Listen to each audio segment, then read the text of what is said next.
Guys, we're going to talk about how to tickle out a lobster today, because when it comes to lobstering, tickling the lobster out of the hole is sometimes one of the more challenging parts.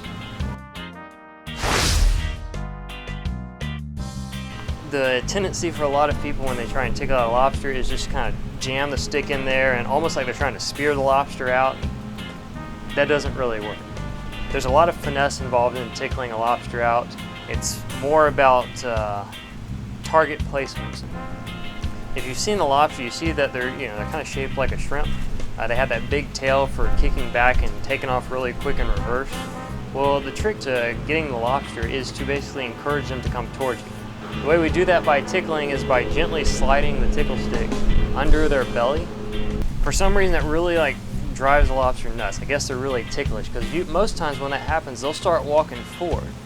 They don't like that feeling, and the idea that something's already kind of touching them, maybe touching their tail, they want to go away. They feel like something's coming after them. When they do that, you want to be real careful though, not to jerk the stick out too quick, because if they feel something's up or if they feel the stick move, they might realize, okay, this is kind of a trick, and they'll shoot back into the hole.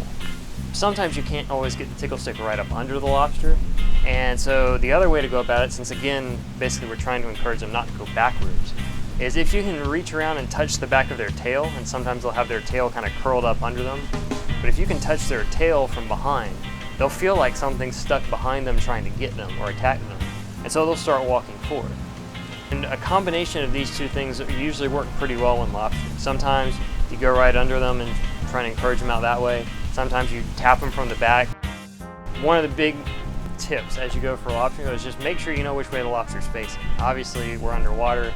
The lobster will sometimes hang upside down, and if you're tapping them on the top of their shell, they're just going to lock up and they're not going to go anywhere. So sometimes what you have to do is when you see their tentacles sticking out, you might have to just kind of move your stick along their tentacle until you can figure out where they are in the hole.